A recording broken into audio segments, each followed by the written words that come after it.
बिस्मिल्लाहिर्रहमानिर्रहीम। अस्सलाम वालेकुम डियर व्यूअर। आज हम चैप्टर नंबर 2 की एक्सरसाइज 2.1 के रिमेनिंग क्वेश्चंस का सॉल्यूशन फाइंड आउट करेंगे। क्वेश्चन नंबर 3 से हम स्टार्ट लेंगे। क्वेश्चन नंबर 3 है, which of the following set are finite and which of these are infinite. हमने बताना है कौन कौन से सेट फिनाइट है और कौन कौन से इनफिनाइट है। फिनाइट का मतलब किनको हम काउंट कर सकते हैं और ऐसे कौन से सेट है जिनको हम काउंट नहीं कर सकते। तो आइए इसके पार्ट नंबर 1 की तरफ बढ़ते हैं। पार्ट नंबर 1 है इसका, the set of the student of your class. तो क्लास के अंदर कितने स्टूडेंट हैं ये आप काउंट कर सकते हैं। तो ये हमारे पास फिनाइट नंबर्स का सेट होगा, तो हम नीचे लिख देंगे फिनाइट। उसके बाद पार्ट नंबर 2 के अंदर, the set of all school इन पाकिस्तान। पाकिस्तान के अंदर कितने स्कूल हैं उनका एक सेट की बात कर रहे हैं, उनके सेट की बात कर रहे हैं। तो वो हमारे पास फिनाइट है क्योंकि उनको काउंट कर सकते हैं, तो ये भी हमारे पास फिनाइट सेट होगा। इसी तरह पार्ट नंबर 3 है, this set natural numbers between 3 and 10। Natural number 3 और 10 के दरमियान जो नंबर्स होते हैं उन्हें काउंट कर सकते हैं। 3 के बाद 4 आता है, फिर 5, फिर 6, 7, 8 और 9, ये टोटल 6 नंबर बनते हैं। ठीक है, 3 और 10 के दरमियान वाले नंबर चाहिए, कौन से नेचुरल नंबर चाहिए। ठीक है, तो नेचुरल नंबर्स को हम काउंट कर सकते हैं, तो ये हमारे पास फिनाइट सेट होगा। इसी तरह पार्ट नंबर 4 है, set of the rational numbers between the 3 and 10। Rational numbers की बेटा बात कर रहा है जो कि 3 और 10 के दरमियान आ रहे हैं, तो ये इनफिनाइट होंगे क्योंकि ऐसे नंबर्स जिनको पी और क्यू की फॉर्म के अंदर लिख सकते हैं वो हमारे पास रैशनल नंबर्स होते हैं। इसी तरह अगर हम 4 और 5 के दरमियान बात करेंगे तो हमारे पास इनफिनाइट नंबर्स आ जाएंगे जिनको हम पी और क्यू की फॉर्म के अंदर लिख सकते हैं, तो ये हमारे पास इनफिनाइट सेट होगा, तो हम इसको इनफिनाइट के अंदर काउंट करेंगे। इसी तरह पार्ट नंबर 5 है, the set of the real numbers between 0 and 1। Real numbers का सेट जो कि 0 और 1 के दरमियान आ रहा है। आप लोगों ने रियल नंबर्स को नंबर लाइंस के ऊपर भी ड्रा किया होगा, छोटी क्लासों के अंदर भी और प्रीवियस चैप्टर्स के अंदर भी। चैप्टर नंबर 1 के अंदर 0, -1, -2, -3, +1, +2, +3। अगर हम राइट साइड पे मूव करें तो हमारे पास पॉजिटिव की तरफ वैल्यू बढ़ती जाती है और इनफिनाइट तक चलती जाएगी, और अगर हम लेफ़्ट साइड पे बढ़ते जाएं तो हमारे पास नेगेटिव वैल्यू इनफिनाइट तक बढ़ती जाएगी। अब बात अगर हम कर रहे हैं कि हमारे पास 0 और 1 के दरमियान कौन से रियल नंबर्स, कितने रियल नंबर्स होंगे, तो वो इनफिनाइट होंगे क्योंकि रियल नंबर जो होता है वो यूनियन होता है रैशनल और इनरैशनल नंबर्स का। तो रैशनल नंबर्स, इनरैशनल नंबर जिनको पी और क्यू की फॉर्म के अंदर भी लिख सकते हैं और जिनको नहीं लिख सकते वो सारे के सारे आ जाएंगे, तो ये हमारे पास इनफिनाइट सेट कहलाएगा। उसके बाद पार्ट नंबर 6 है, set of the rational between 0 and 1। 0 और 1 के दरमियान रैशनल नंबर्स भी इनफिनाइट होंगे, तो यहाँ पे भी ये भी हमारे पास फिनाइट सेट इनफिनाइट सेट आएगा। आगे हमारे पास 7 पार्ट है इसका, the set of the whole numbers between 0 and 1। अब होल नंबर आपको पता है 0 से स्टार्ट होते हैं, 1, 2, 3। अब 0 और 1 के दरमियान कोई भी होल नंबर्स नहीं होता, तो हम उसको काउंट कर सकते हैं, बता भी सकते हैं कि 0 और 1 के दरमियान कोई होल नंबर्स नहीं होता, तो हमारे पास फिनाइट सेट होगा। इसी तरह नेक्स्ट बढ़ते हैं इसके पार्ट की तरफ। जी बेटा, क्वेश्चन नंबर 3 का पार्ट नंबर 8 हमारे पास, the set of all leaves of the tree of Pakistan. Pakistan के अंदर टोटल कितने ट्रीज हैं तो वो भी हम काउंट कर सकते हैं, वो हमारे पास फिनाइट सेट होगा। उसके बाद पार्ट नंबर 9 है, पावर सेट ऑफ एन। आप लोगों को पता है कि एन नेचुरल नंबर्स का सेट होता है जो कि 1 से स्टार्ट होता है, 1, 2, 3, 4 up to so on so forth चलता जाता है, उसकी कोई भी लिमिट नहीं है। अगर हमारे पास नेचुरल नंबर जो है वो इनफिनाइट के अंदर काउंट करते हैं तो फिर उसका पावर सेट भी हमारे पास ऑफ कोर्स इनफिनाइट ही होगा, तो ये भी हमारे पास इनफिनाइट सेट कहलाएगा। उसके बाद पार्ट नंबर 10 है, power set of A B सी।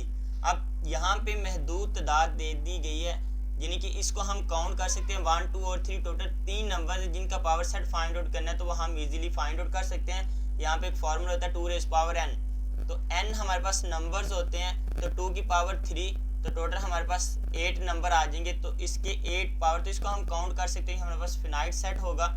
इसी तरह पार्ट नंबर 11 है, 1, 2, 3, 4 up to so on so forth, तो ये भी चलता जा रहा है यानी कि इनफिनाइट तक चलता जाएगा, तो ये हमारे पास इनफिनाइट सेट कहलाएगा क्योंकि इसकी कोई भी लिमिट नहीं है। अगर लिमिट होती तो फिर हम इसे फिनाइट सेट के अंदर काउंट करते। इसी तरह पार्ट नंबर 12 है, 1, 2, 3, 4 up to so on so forth 100। आगे यानी कि एक लिमिटेड वैल्यू यहाँ पे दे दी गई है, तो इसको हम काउंट कर सकते हैं इजीली। तो ये भी हमारे पास फिनाइट सेट है। जिस भी नंबर्स की, जिस भी सेट की हमारे पास लिमिट होगी वो फिनाइट के अंदर आएगा, और जो जिसकी लिमिट नहीं होगी वो हमारे पास इनफिनाइट के अंदर काउंट किया जाएगा।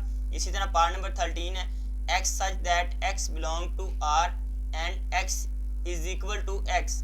जी बेटा यहाँ पे वो कह रहा है कि हमें पता है, यहाँ से पढ़ने से पता चल रहा है कि r हमारे पास रियल नंबर्स का सेट होता है और रियल नंबर्स इनफिनाइट नंबर्स कहलाते हैं। लेकिन यहाँ पे जो उसने कंडीशन दी है उसके अकॉर्डिंग वो कह रहा है कि ऐसा कौन सा नंबर है जो अपने आप के इक्वल नहीं होता, वो रैशनल, वो रियल नंबर्स हमने बताना है। तो ऐसा कोई भी नंबर्स नहीं है जो अपने आप के इक्वल नहीं होता। फॉर एग्जांपल हम 2/3 की बात करें तो वो 2/3 के इक्वल होगा, ये तो नहीं होगा कि वो 2/3 के इक्वल नहीं होगा। तो ऐसे नंबर्स, कोई भी नंबर्स नहीं रियल नंबर्स के अंदर एग्जिस्ट करता, तो फिर ये भी हमारे पास फिनाइट सेट कहलाएगा। नेक्स्ट इसका पार्ट है x such that x belong to real numbers. यहाँ भी बात कर रहे हैं रियल नंबर्स की, लेकिन आगे उसने एक कंडीशन दे दी है x square is equal to -16, यानी कि एक्स जो एक्स का स्क्वायर वो आ रहा है वो -16 के इक्वल आ रहा है। जी बट जब भी स्क्वायर की फॉर्म के अंदर वैल्यू होगी तो आपने स्क्वायर रूट अप्लाई करना है। जब दोनों तरफ स्क्वायर रूट अप्लाई करेंगे तो -16 का स्क्वायर, अब यहाँ पे 16 का स्क्वायर तो आप लोग के पास 4 होगा, लेकिन माइनस की वजह से साथ यहाँ पे आयोटा आ जाएगा, तो ये भी हमारे पास फिनाइट नंबर्स ऑफ वैल्यू आ गई, यानी कि 4 आयोटा है, तो ये भी फिनाइट सेट के अंदर काउंट किया जाएगा। जी बेटा पार्ट नंबर 5 है x such that x belong to rational numbers and x square is equal to 5। अब बात कर रहे हैं रैशनल नंबर्स की और उसने कंडीशन दी x square is equal to 5। अब स्क्वायर को ख़त्म करने के लिए हम स्क्वायर रूट अप्लाई करेंगे और 5 का स्क्वायर रूट आ जाएगा, और इसका कोई भी एग्जैक्ट वैल्यू हमारे पास नहीं होती, ये कंप्लीट स्क्वायर नहीं बन रहा, ठीक है। तो ये हमारे पास इन रैशनल नंबर्स के अंदर आएगा, तो इसलिए हमें रैशनल नंबर चाहिए था, तो रैशनल नंबर तो इसमें कोई भी एग्जिस्ट नहीं करता, तो ये फिर भी हमारे पास फिनाइट नंबर्स कहलाएंगे। इसी तरह इसका लास्ट पार्ट है x such that x belong to rational numbers and 0 is less than is equal to x, x is less than is equal to 1। हमने ऐसे रैशनल नंबर्स बताने हैं, उनका सेट वो यूज़ कर रहा है जो कि 0 से लेके 1 तक आ रहे हैं, उन रैशनल नंबर्स की बात कर रहा है, तो वो हमारे पास इनफिनाइट होंगे। लास्ट टाइम भी हमने बात की थी कि अगर हम नंबर्स को लिखते जाएं, फॉर एग्जांपल 1/2, 3/4, 4/5, तो ये इनफिनाइट नंबर्स 1000/10,000, तो कोई भी नंबर जो हम लिखेंगे वो हमारे पास क्या होगा, इनफिनाइट नंबर होगा। तो ऐसे नंबर्स को हम काउंट नहीं कर सकते, तो ये इनफिनाइट का सेट कहलाएगा। आइए इसके नेक्स्ट क्वेश्चन की तरफ बढ़ते हैं। क्वेश्चन नंबर 4 है write to proper subset of each of the following set. हमने 2 प्रॉपर सबसेट लिखनी है। प्रॉपर सबसेट कौन से होते हैं, कोई भी सेट होगा उससे छोटे जो सेट होते हैं उसी सेट में से जो बिलोंग कर रहे हैं वो हमारे पास प्रॉपर सबसेट कहलाते हैं। यहाँ पे इसने सेट दे दी है A B C, तो इसके 2 प्रॉपर लिखने हैं, तो आप यहाँ पे एक सेट A का बना लें, एक सेट B का बना लें, या एक सेट C का बना लें, तो ये हमारे पास 2 प्रॉपर सबसेट कहलाएंगे इस सेट के। इसी तरह पार्ट नंबर 2 है 0 और 1, ये एक सेट दिया गया, तो यहाँ पे भी हमने एलिमेंट्स को सेपरेट कर दिया, 0 और फिर 1, एक सेट 0 आ गया, एक सेट हमारे पास 1 आ गया। जो बड़ा पार्ट नंबर हमारे पास 3 है नेचुरल नंबर्स का सेट की बात कर रहा है कि उसने एक हमें n नंबर दिया। n हमारे पास कौन से होते हैं, नेचुरल नंबर्स होते हैं जो कि 1 से स्टार्ट होते हैं, 1 2 3 4 5 6 7 up to so on so forth चलते जाते हैं। तो यहाँ से हमें 2 प्रॉपर सबसेट चाहिए, तो कोई से 2 एलिमेंट्स हम सेट के अंदर लिख देते हैं, तो वो हमारे पास उसी सेट का क्या हो जाएगा, प्रॉपर सबसेट हो जाएगा। तो 1 मैंने यहाँ पे यूज़ कर लिया और 2 ले लिया है। अब 3 भी कर सकते हैं, 4 भी कर सकते हैं, 5 भी कर सकते हैं, कोई से 2 एलिमेंट्स की बात कर रहा है, ठीक है।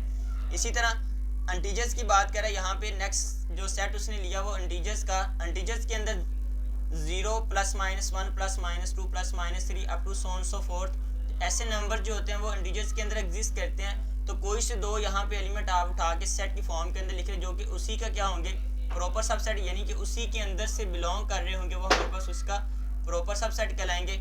नेक्स्ट हमारे पास पार्ट है पार्ट नंबर 5 जो कि रियल नंबर्स उसने दिया हुआ है, रियल नंबर्स का सेट दिया है, तो ये हमारे पास आ जाएगा set of the real numbers. तो रियल नंबर्स यहाँ पे कोई से 2 रियल नंबर्स को आप सेट की फॉर्म के अंदर लिख दें, 1 और 2 यहाँ पे यूज़ किया है। आप 3 4 5 1/2 3/4 भी कर सकते हैं। तो वो 2 इस सेट के क्या होंगे, सबसेट होंगे, यानी कि इसी सेट में से बिलोंग कर रहे होंगे। एक्चुअली प्रॉपर सबसेट का यही मकसद होता है कि जो नंबर्स यूज़ करें वो उसी सेट के अंदर एग्जिस्ट कर रहे हो, लेकिन उसके अलावा भी कुछ एलिमेंट्स उसके अंदर एग्जिस्ट करें तो वो हमारे पास फिर क्या कहलाते हैं, वो सबसेट कहलाते हैं उस सेट के। नेक्स्ट पार्ट नंबर है 6, होल नंबर्स। W से मुराद हमारे पास क्या होता है, होल नंबर्स होते हैं। Whole numbers set of the whole number जो कि कहाँ से स्टार्ट होता है, 0 1 2 3 up to so on so forth, यानी कि 0 से स्टार्ट हो रहा है और आगे चलता जा रहा है इनफिनाइट नंबर्स ऑफ वैल्यू तक। तो इसमें से कोई से दो नंबर्स ले ले, 0 1 0, एक सेट हम 0 का बना लें, एक सेट 1 का बना लें, या एक सेट 0 2 का बना लें, या एक सेट 1 3 का। तो कोई से दो आपने क्या करना है, प्रॉपर सबसेट इसमें से ले रहे हैं जो कि इसी के पार्ट्स हों। नेक्स्ट हमारे पास पार्ट नंबर है 7, x such that x belong to Q. तो क्यू हमारे पास रैशनल नंबर्स होते हैं एंड आगे उसने कंडीशन दे दी है कि x जो हमारा है वो 0 से लेके 2 तक है, यानी कि 0 और 2 के दरमियान, और 0 2 जो नंबर्स हैं वो हमारे पास क्या कर रहा है, यूज़ कर रहा है सेट के अंदर। तो उन्हीं में से कोई से दो आप एलिमेंट्स लेके उसको सेट की फॉर्म के अंदर लिखते हैं, वो उसी सेट के क्या होंगे, सबसेट होंगे। आप 1/2 भी लिख सकते हैं, 3/2 भी लिख सकते हैं, 5/2 भी लिख सकते हैं। तो ये हमारे पास क्या कहलाएंगे, इसके प्रॉपर सबसेट कहलाएंगे। आइए नेक्स्ट क्वेश्चन की तरफ बढ़ते हैं। Question number 5। जी बेटा क्वेश्चन नंबर 5 है, is there any set which has no proper subset. बड़ा मजे का क्वेश्चन है। वो पूछ रहा है कि ऐसा कौन सा सेट है जिसका कोई भी प्रॉपर सबसेट नहीं होता। If so name the set. अगर कोई एग्जिस्ट करता है तो उसका क्या नेम होगा वो हमने बताना है। तो बड़ा ही मजे का क्वेश्चन है और ये ऑब्जेक्टिव के लिए भी पूछा जाता है। इसको अच्छे से आप लोगों ने तैयार भी करना है, याद रखना है। यस, यानी कि हमें प्रॉपर सबसेट चाहिए। इसका मतलब ये है कि जो सेट हमारे पास आ रहा है वो उससे छोटा सेट हमें चाहिए प्रॉपर सबसेट के लिए। तो ऐसा कौन सा सेट होगा, ऐसा एक ही सेट है जो कि एम्प्टी सेट होता है। एम्प्टी सेट का कोई भी ऐसा सेट नहीं होगा जो उससे छोटा होगा। तो हम लिखेंगे yes, empty set is which has no proper subset, यानी कि एम्प्टी सेट का कोई भी प्रॉपर सबसेट नहीं होता। नेक्स्ट क्वेश्चन नंबर 6 है। ये जितने भी क्वेश्चन किए जा रहे हैं इस एक्सरसाइज के 2.1 के, वो सारे के सारे ऑब्जेक्टिव के लिए पूछे जाते हैं। What is the difference between the A B. ये एक सेट दिया गया ए बी जिसके अंदर दो एलिमेंट्स एग्जिस्ट कर रहे हैं, कौन कौन से, ए और बी। एंड एक सेट उसने दे दिया है ए बी, ये उसने इसको क्लोज कर दिया, एक सेट की फॉर्म के अंदर लिख दिया, उसके बाहर एक और ब्रैकेट लगा दिया, यानी कि सेट के अंदर एक सेट पड़ा हुआ है, इसको भी उसने बाउंड कर दिया है, बांध दिया है कि ये इस सेट का एक ही एलिमेंट उसने एक गट के अंदर उसको इकट्ठा कर दिया है। तो इसका मतलब ये है कि इस सेट के अंदर एक एलिमेंट एग्जिस्ट कर रहा है। तो हमने यहाँ पे लिख देना है A B is the set which 2 elements. इसके अंदर कितने एलिमेंट्स आ रहे हैं, 2 एलिमेंट्स आ रहे हैं, ए और बी। अगर यहाँ पे भी एक ब्रैकेट लगा दी जाती तो ये भी हमारे पास सिंगल एलिमेंट्स इसमें भी एग्जिस्ट करना था, क्योंकि सेट के अंदर एक सेट पड़ा हुआ है इटसेल्फ, ठीक है। तो यहाँ पे उसने इसको एक और सेट के अंदर लिख दिया है। तो इसका मतलब ये है कि इस सेट के अंदर बाहर वाला हमारे पास जो ब्रैकेट आ रही है वो एक सेट की आ रही है, और ये एक एलिमेंट्स जो उसके अंदर लिखा वो इटसेल्फ एक सेट है। तो सिंगल सेट इसके अंदर आ रहा है, तो हम लिखेंगे is a set which 1 elements. इसके अंदर एक ही एलिमेंट्स है जो कि हमारे पास आ रहा है, ए और बी आ रहा है। क्वेश्चन नंबर 7 है बेटा, which of the following sentence are true and which of the following are false. हमने बताना है कि कौन से सेंटेंस ऐसे हैं जो फॉल्स हैं और कौन से ऐसे हैं जो ट्रू हैं। तो स्टेटमेंट पढ़ने से हमें पता चल जाएगा। पार्ट नंबर 1 है 1 और 2, एक सेट उसने दिया 1 और 2 इज इक्वल टू 2 और 1। इसमें भी 2 एलिमेंट्स आ रहे हैं, इसमें भी 2 एलिमेंट्स आ रहे हैं। तो ये हमारे पास एक ट्रू स्टेटमेंट होगी, क्योंकि 2 एलिमेंट्स इसके अंदर है, 2 इसके अंदर है, तो दोनों क्या होंगे, इक्वल होंगे। तो ये स्टेटमेंट हमारे पास ट्रू है। नेक्स्ट हमारे पास आ रहा है एम्प्टी सेट, सब सेट है किसका, 2 और 1 का, क्योंकि एम्प्टी सेट हर एक सेट का क्या होता है, सबसेट होता है। तो यहाँ पे भी ये भी स्टेटमेंट क्या होगी, ट्रू होगी। नेक्स्ट हमारे पास पार्ट नंबर 3 है। एक सेट उसने दिया है ए इस सब सेट, आगे उसने सेट दे दिया ब्रैकेट के अंदर इटसेल्फ एक सेट। अब आपको पता है कि ये सेट वही सेट आ रहा है नेक्स्ट हमारे पास, तो ये इसका प्रॉपर सबसेट नहीं होगा क्योंकि सेम आ रहा है। सबसेट के लिए क्या होना चाहिए, उससे छोटा एलिमेंट्स होना चाहिए। तो ये एग्जैक्ट उसके इक्वल आ रहा है, तो ये हमारे पास फिर प्रॉपर सबसेट नहीं होगा। तो ये स्टेटमेंट क्या कराएगी, फॉल कराएगी। अब यहाँ पे उसने कहा है ए जो सेट आ रहा है वो इस सेट में से क्या कर रहा है, बिलोंग कर रहा है, यानी कि इस सेट का पार्ट है। तो ये यहाँ पे ये दोनों बातें सेम ही है। यहाँ पे सबसेट की बात कर रहा है, सबसेट के लिए क्या होना जरूरी है कि उससे छोटा एलिमेंट्स होना जरूरी है, लेकिन बिलोंग का मतलब यह है कि उस सेट में से एग्जिस्ट कर रहा है, यानी उस सेट का पार्ट है। तो ये इस सेट का क्या है, पार्ट है।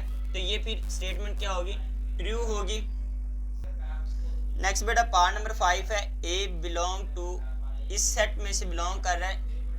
क्योंकि ए इस सेट का पार्ट ही नहीं है तो फिर इसमें से बिलोंग कैसे करेगा, क्योंकि इस सेट के अंदर इटसेल्फ एक सेट है।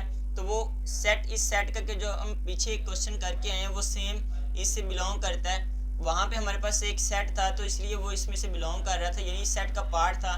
तो यहाँ पे एक सिंगल एलिमेंट्स आ रहा है तो ये सेट का पार्ट ही नहीं है, तो ये हमारे पास स्टेटमेंट क्या होगी, फॉल होगी। नेक्स्ट पार्ट आ रहा है एम्प्टी सेट बिलोंग कर रहा है इस सेट में से, तो एम्प्टी सेट इस सेट में से बिलोंग नहीं कर रहा। अगर ये सबसेट की बात करता तो फिर ये स्टेटमेंट ट्रू होनी थी, लेकिन बिलोंग का मतलब इस सेट में से एम्प्टी सेट तो है ही नहीं, तो इसलिए ये फिर स्टेटमेंट क्या होगी, फॉल होगी। नेक्स्ट क्वेश्चन नंबर है 8, विच what is the numbers of elements of the power set of each of the following set. यहाँ पे हमने पावर सेट फाइंड आउट तो नहीं करने, लेकिन ये बताना है कि इस सेट के अंदर कितने एलिमेंट्स आ रहे हैं, पावर सेट के कितने एलिमेंट्स बनेंगे, कितने पावर सेट बनेंगे इस सेट के। तो यहाँ पे हम फाइंड आउट कर लेते हैं। आप लोगों के पास एक फॉर्मूला आएगा 2 रेज़ पावर n, ये हमारे पास पावर सेट फाइंड आउट करने का फॉर्मूला है। n नंबर्स ऑफ एलिमेंट्स होते हैं, तो यहाँ पे हम पुट करते जाएंगे तो हमारे पास इसका आंसर आता जाएगा। यहाँ पे इसके अंदर कोई भी एलिमेंट्स नहीं आ रहा, 0 एलिमेंट्स है, तो हमने लिख दिया 2 की पावर 0 इज इक्वल टू, किसी भी नंबर की पावर 0 किसके इक्वल होती है, 1 की इक्वल होती है। ठीक है,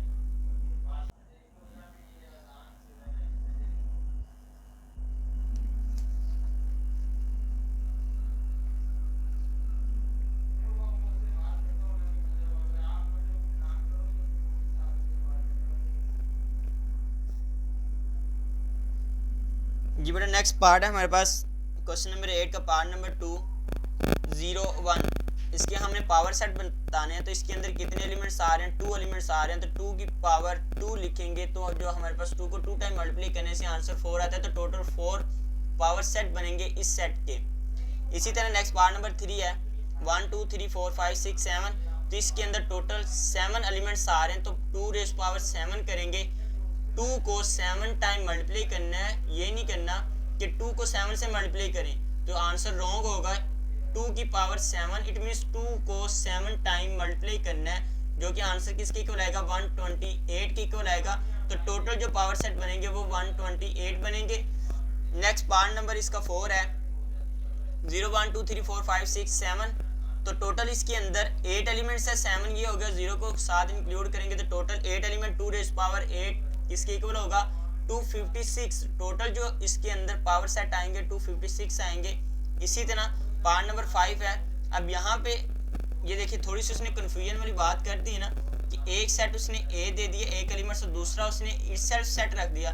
तो टोटल इसके अंदर कितने एलिमेंट्स आ रहे हैं, 2 एलिमेंट्स है 1 और 2।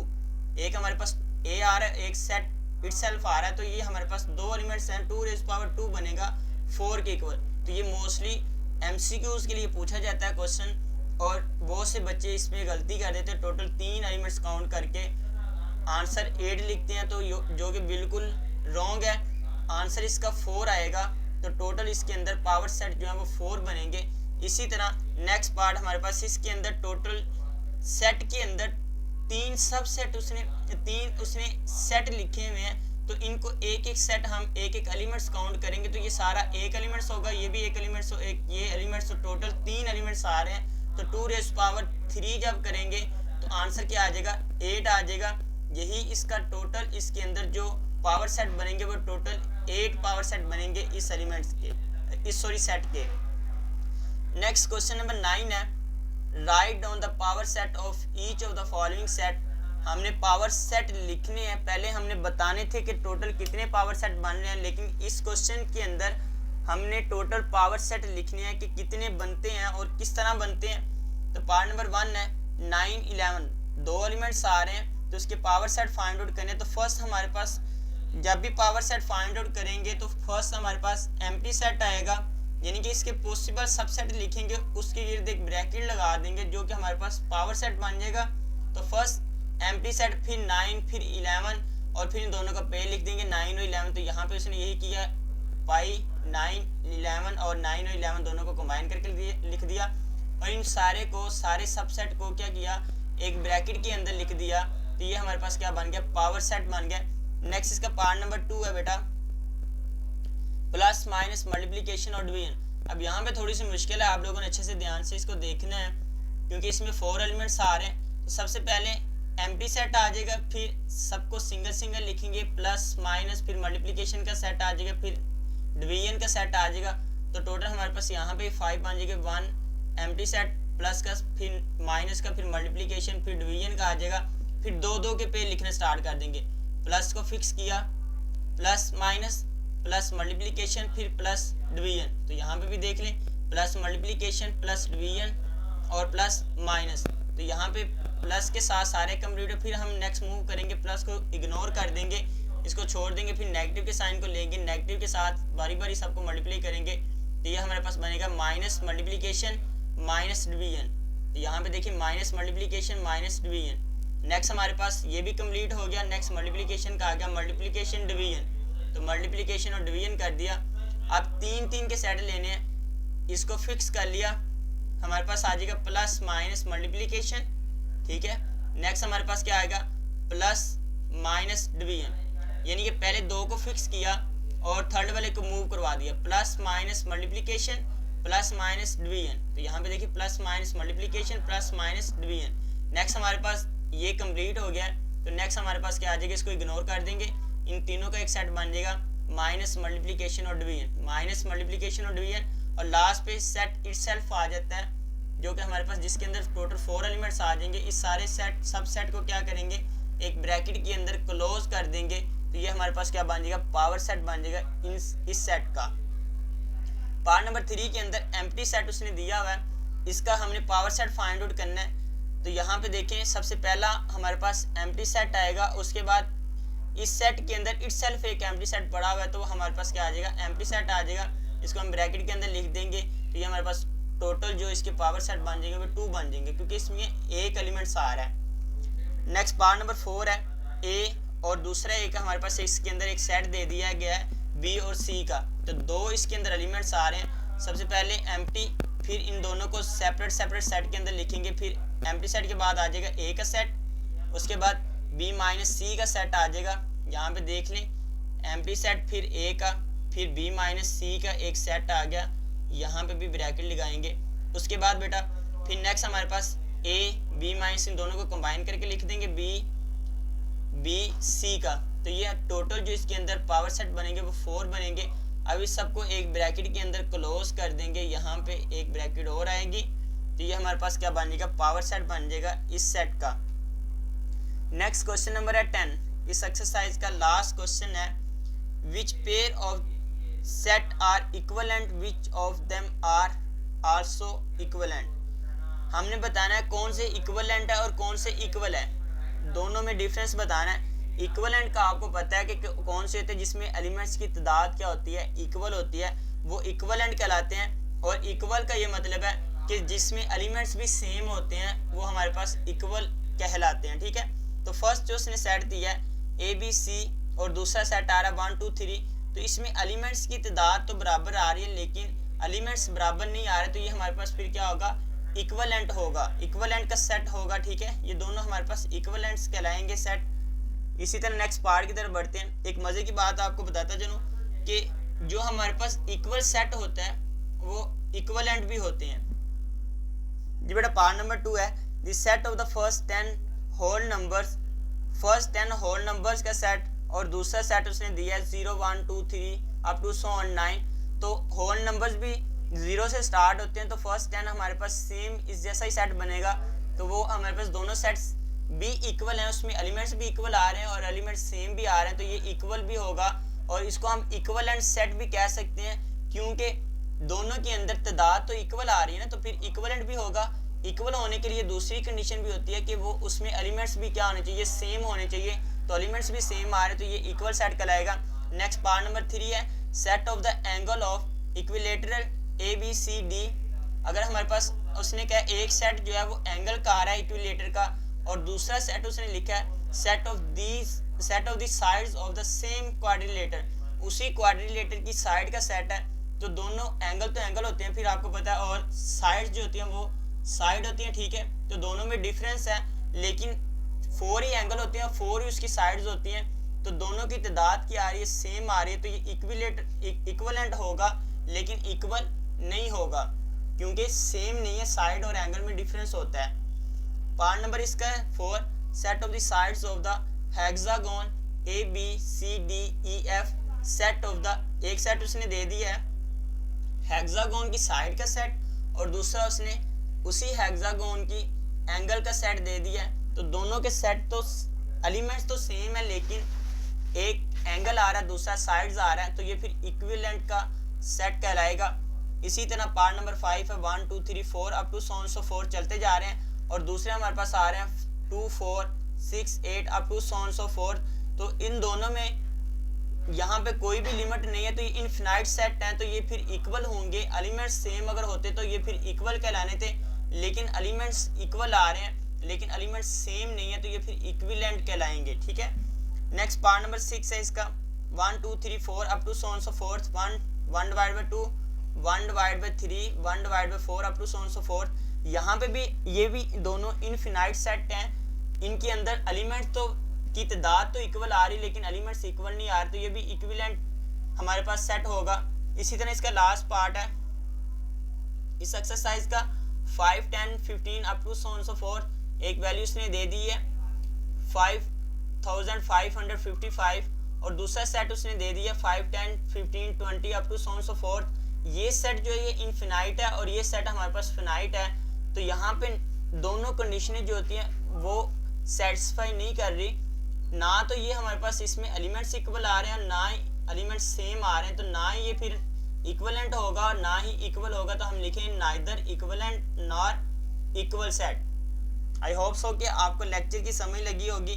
इंशाल्लाह मिलते हैं नेक्स्ट एक्सरसाइज के लिए नेक्स्ट लेक्चर में, और जो स्टूडेंट इस चैनल के ऊपर न्यू है वो चैनल को लाइक और सब्सक्राइब करें।